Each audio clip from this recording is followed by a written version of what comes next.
ready? It's the Round Table with me, Robert Bannon. Welcome to the Round Table, everybody. My name is Robert Bannon. I'm so excited you're watching us on YouTube or you're listening to us on the Broadway Podcast Network. You know, I get to work with some of the most fun publicists that give me such amazing guests. And Dan Fortune, who has given me so many wonderful guests, sends me an email and he says, I need a favor, but I don't think it's a favor because I think you're going to say, which I always say yes to Dan, but that's besides the point. And he sends me secretly, he sends me Natalie Douglas's CD in a Dropbox folder before it's out. And I said, are you kidding? Natalie Douglas is a national treasure. Are you kidding? We need to have. So I met Natalie Douglas at the opening of Walking with Bubbles. And she walked into the lobby and I was doing interviews. And I said, I know you, Natalie Douglas. You're like a cabaret legend, icon, MAC Awards, Master Awards, Music Awards. And the album, I want all the details because I'm going to steal her whole entire team. Who arranged this album? Natalie Douglas is here. Hello. How are you, Robert? I'm wonderful. Welcome to see you virtually here. It's a treat to see you.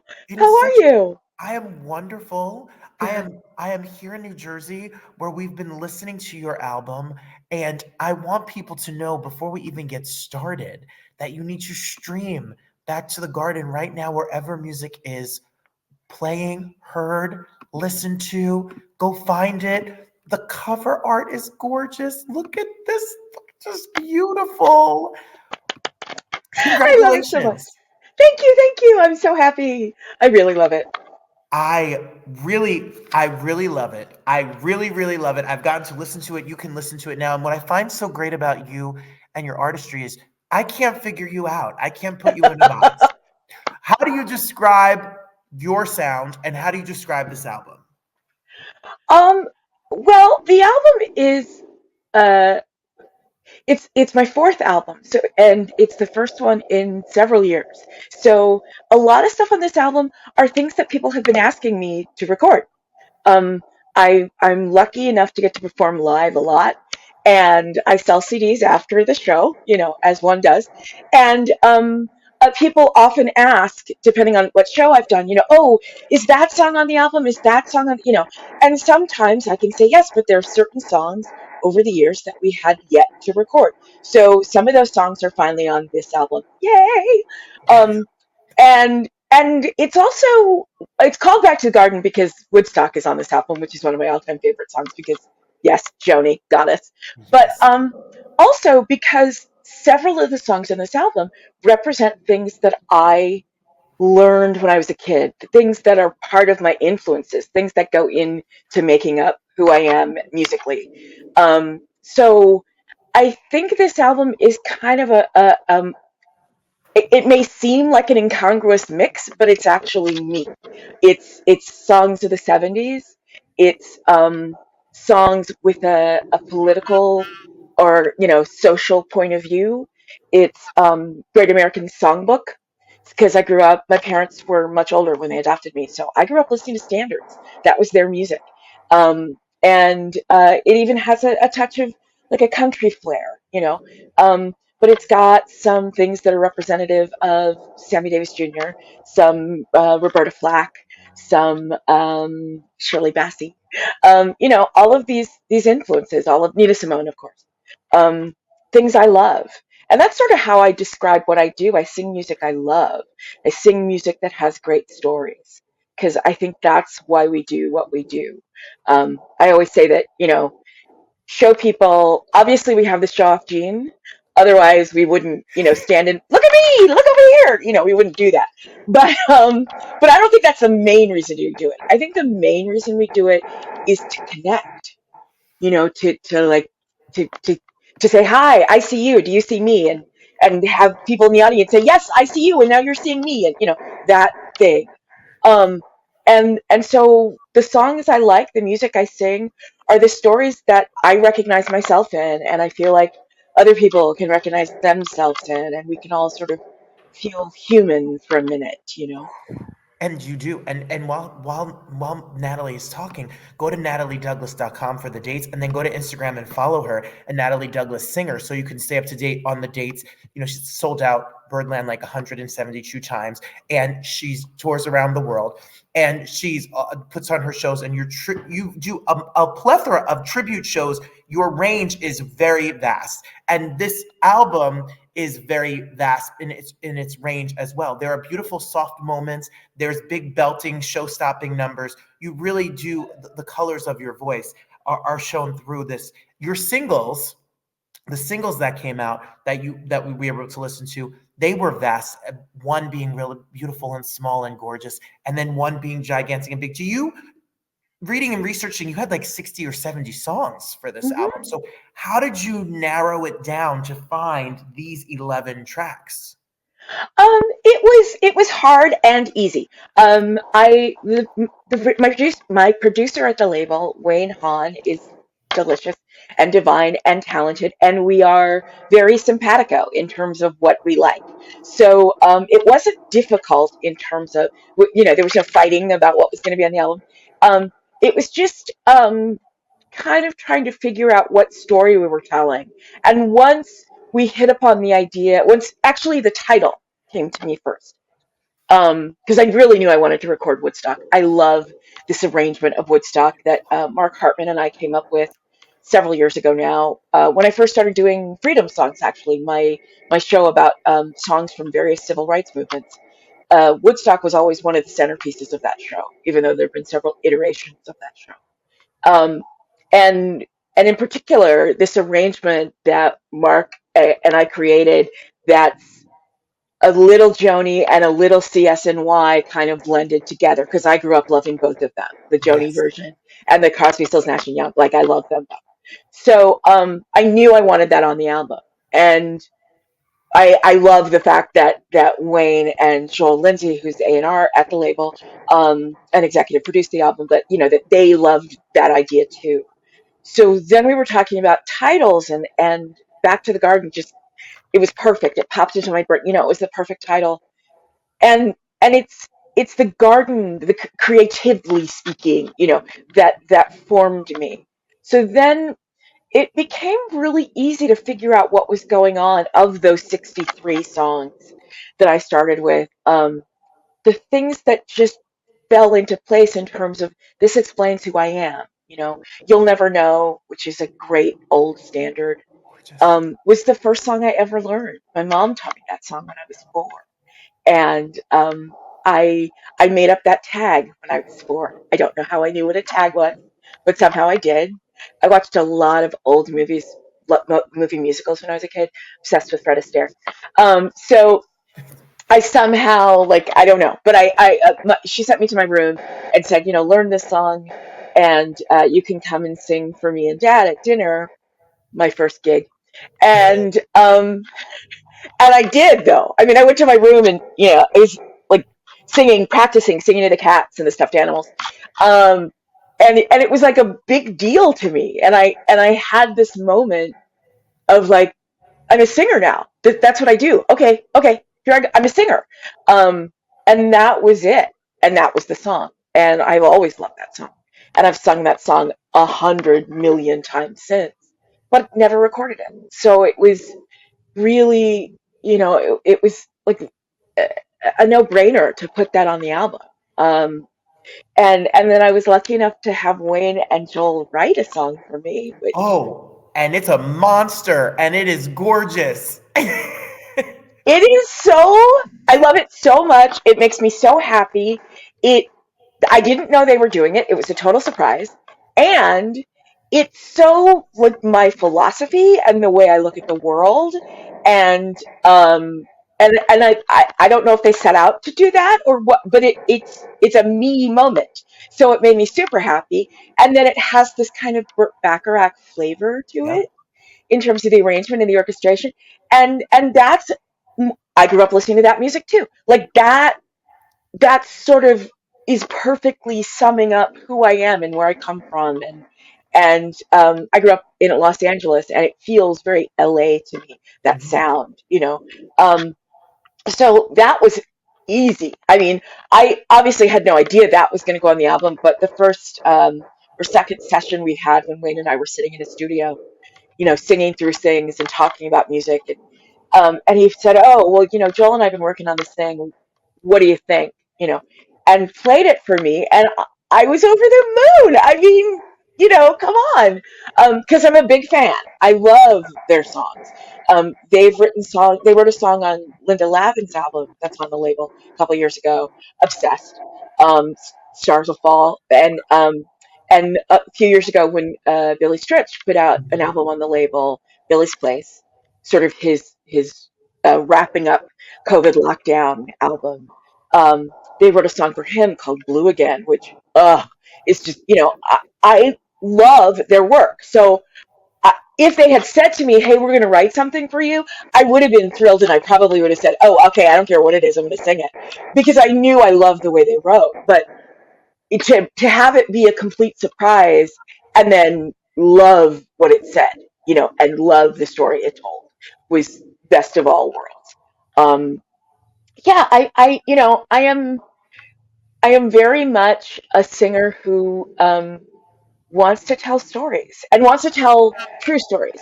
So some of them are happy, and some of them have happy endings, and some of them are full of heartbreak because that's life too. And some of them have a real serious socio-political, cultural point of view because that's who I am.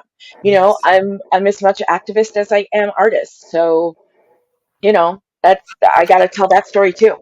And that's what we love. And she's talking about the original song. It's called "Love Is the Power That Heals Me." It's track number 7. When you stream the album or you buy the album or however you listen to the album, listen to the whole thing because there's a story and an arc, and it's not just about a single and a one song. Listen to the whole piece. I have to bring up you have done Roberta Flack shows, you've done Nina Hmm. Simone shows, you have done these shows. When I and the album starts off "Begin the Beguine," which makes me think of my Italian grandmother. It makes me think of growing up Oh, in New yay! Jersey and all of that. And then the next song is "First Time I Ever Saw Your Face." So, okay, so I think to myself, my fiance, excuse me, adores this song. The night I got engaged, we walked through Detroit, and he played this on his phone, and I'm like, let's see what Natalie does. Well, Miss Douglas, whoa! What is that arrangement? Who is playing piano? Somebody call them. Mark Hartman, my longtime music director and bestie. Mark and I worked together for 25, 26 years, I don't, forever. Mark Hartman and Brian Nash are my two best friends in the world. They also both happen to be my MDs, sometimes simultaneously, sometimes one at a time. And I've created most of those shows that you're talking about, the 80 something shows I've done at Birdland with the two of them. One of the two of them, or both of them. And first time in particular, I created with Mark back before we even knew Brian, actually. In 2000, 2001, we were doing a show at the Duplex Cabaret Theater. And Mark was working. He had been out of town. I can't remember what he was. He was music directing something, and he'd been out of town with it, whatever show that was. So we had rehearsed like on the phone, basically talking things through, what songs were going to go in, and so we hadn't really had a chance to sing through things until like the day before the show. Um, and even then, we were concentrating on the pieces that were new in that show, not the things that we had done before. We hadn't ever played first time before, but I knew it. He knew it. We both knew we loved it, and we thought, okay, we'll do that last, even though it's the title song, because these other things are a little shakier.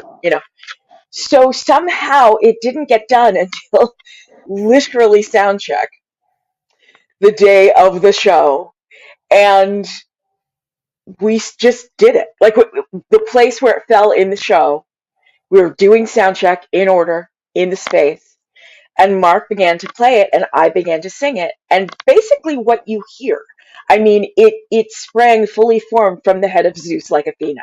It really, like, I heard what he was doing and it made me make choices, and he heard what I was doing and he made choices, and this flowing gorgeous thing happened that almost always makes me weep still to this day, 20 something years later, because it's so fully emotionally connected and organic and truthful.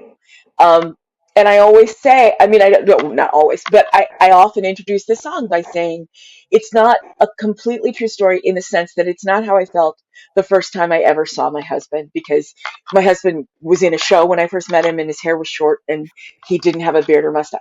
Um, but he left the show and grew his hair really long and grew a beard and mustache.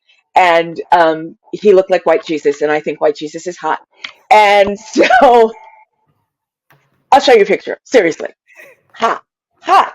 So I saw him that day. He saw me that day, and I was walking with a friend for long distance. So I was all schwitzy and like kind of, and he saw me, and I saw him, and it was a ooh, hi, you again, kind of moment. And that was the day. Um, Even though we'd known each other like 2 years before that, um, and I had that moment. I had that like hello. Um, and that was 30 years ago, 31 years ago. Um, and we've been together ever since. Um, I, it's how I feel. And the thing is, it's, love, i- it's how you feel when you're a person, when you find your person, it's, it just, and by the way, my husband's from Detroit. Um, it's, Hey. it's, yay! No, it's how you feel. That person makes your world, and that's your heart beats That when that person is near you, and and that that person is on your side, you know no matter what. So it kind of doesn't matter the times that you fight or the times that you disagree about something or whatever, because you're both still rooting for each other. You're both still on the same team, even if, today something is annoying. And Lord knows there are days that things are annoying because, as as my grandmother would say, after all, he's still a man. Um, Well, if I dare you, if you when you listen to this album, to not feel love in the heartbeat of the piano, the harp, the sounds that it's like it's an angelic arrangement of this song that we all know. It is stunning. Isn't it? I mean, Mark Hartman plays that instrumental, and every time it both like rips me apart and builds me up, simultaneously. I mean, it is inspiring. It's emotional in like a really deep way. It's uplifting. It feels like love. It feels It like all does. the pieces, the good stuff, the bad stuff, the real stuff, the daily life stuff of love. It's in, and somehow expressed in musical notes. It's magic, and I love what he did. So yeah, that's Mark's arrangement, and that's Mark playing it. Second Um, track, mm, second track on the album. It made me literally go, I need a part-time job. I need to hire Natalie Douglas to sing at my wedding. That's what and sing this song. That's what I thought. That's what's gonna happen. And Detroit, oh boy, it's a small world. All it roads is. lead to a Coney dog. I Uh-huh. and then you add to that some other great songs to this arrangement. I mean, people songs, songs that are little gems, from True Colors to Shirley Bassey to the whole litany of it. What When you listen to this whole piece, when you want us to listen to the whole piece, what is the through line? Is there something you want us to walk away with? Is there a message? I don't know. I don't know if there's a message through the. I mean, I think it does flow. It does. There's a path, to it.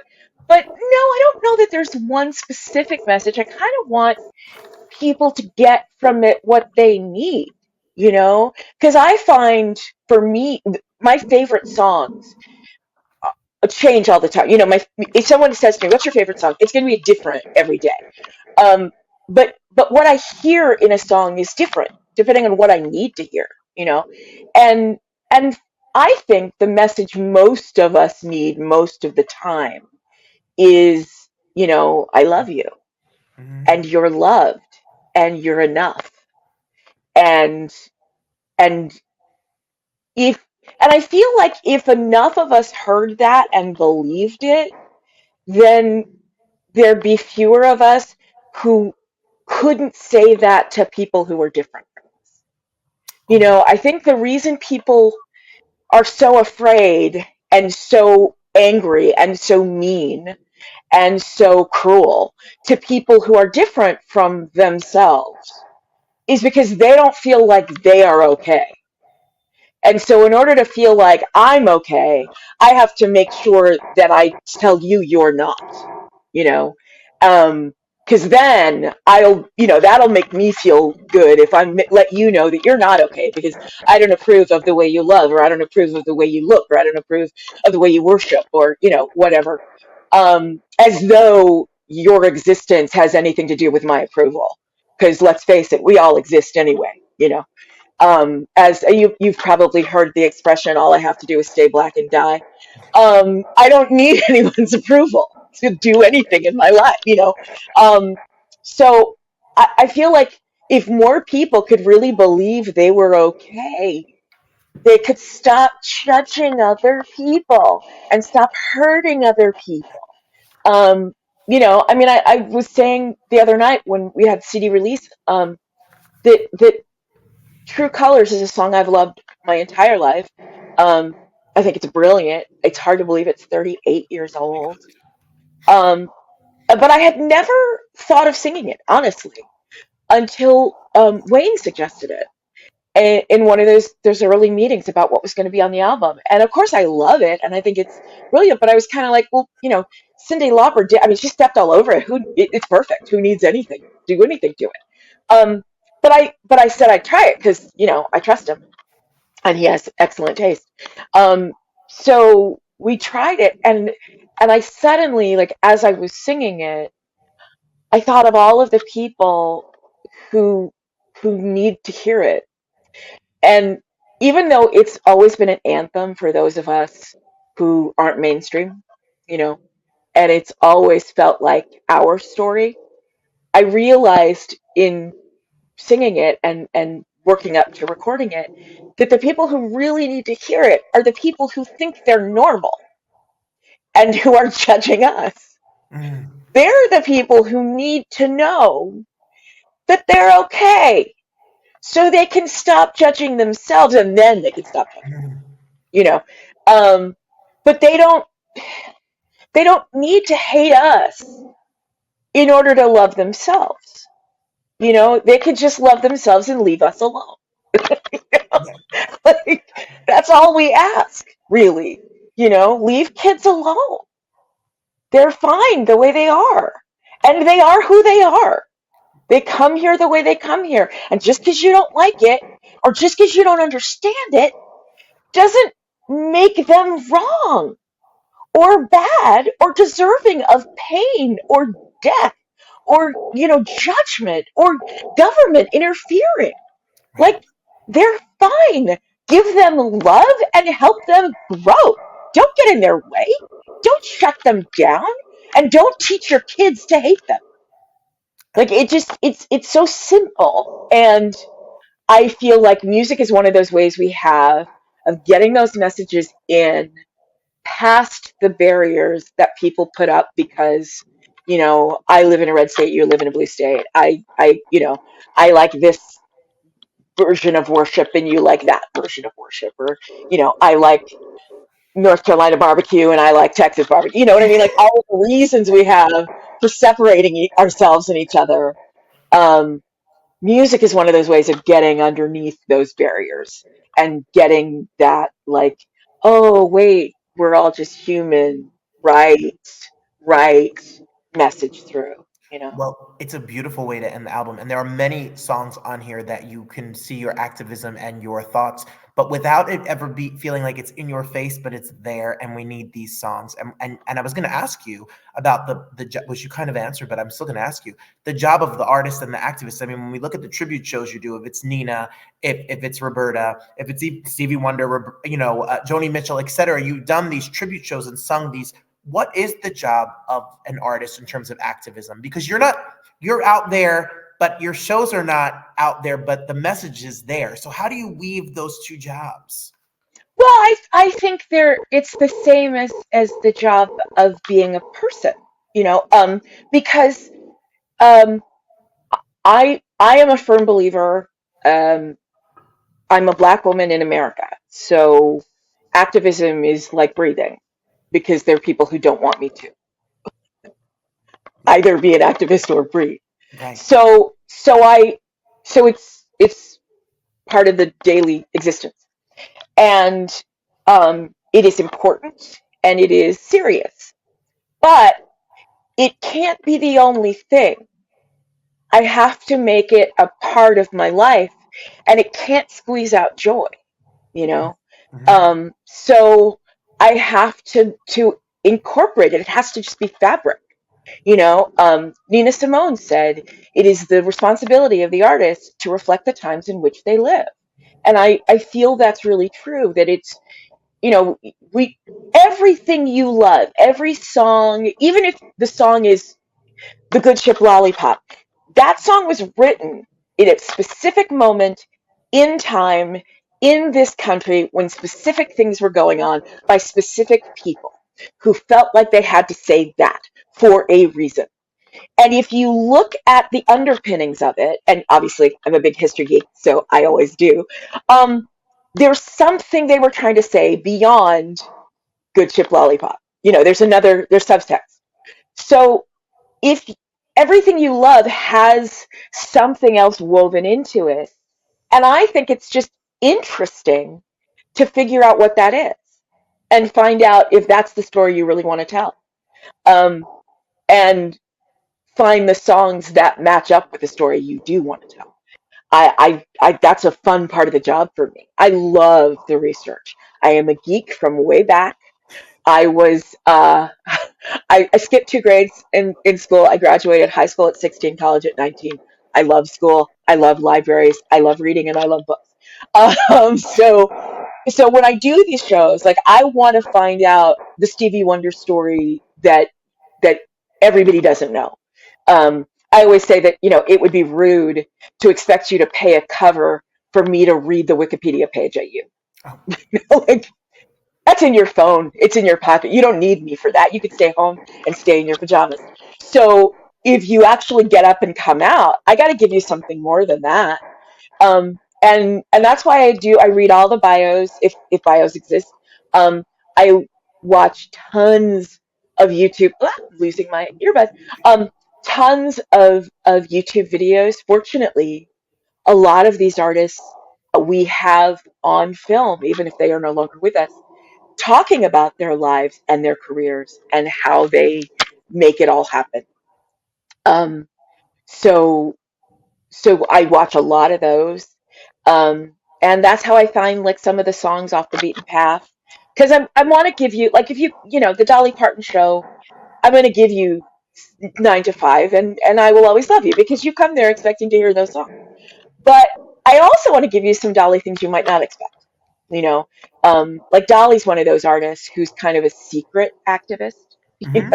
Like, Mm-hmm. she doesn't wear her politics on her sleeve, and she quite purposefully um, doesn't want to make anybody in her audience feel like they're not welcome because of what they believe. But if you look at what she writes, Mm-hmm. it's very clear what she believes. If Mm-hmm. you look at how she spends her money, it's very clear what she believes. So I like to put that into the Dolly show too, so you can hear, that side of her. The Dolly Two Doors Down side is totally fun, and I love that Dolly, because Dolly is always going to throw you a party. Like, I love that about her. But the other thing is, she doesn't pretend that that's all life is, though. That life is just party, because she knows it's not. And she respects that it's not. For some people, it's not a lot of the time. And so I think that it's, and I won't say it's easy, but I will say I find it fulfilling, um, to be as clear about what I believe as what I sing. Um, and you don't have to agree with me, you know. Um, you can be in my audience and not agree with me. I'm not going to yell at you. I'm not going to beat you up. I'm just going to tell you how I see the world and how it makes sense to me. And if you don't agree with me, that's fine. You know, if it really bothers you, you don't ever have to come back. Um, but you might discover that we agree more than we disagree. Mm. And you might discover that some of the things I think because I see the world differently than you. That doesn't make me right or you wrong, but um, maybe there's another perspective. Maybe there's room for both of us to be right. You know, so I like to expose my audience to what I think. And let's be real. I mean, cabaret audiences, I have said in the past the unbearable whiteness of cabaret.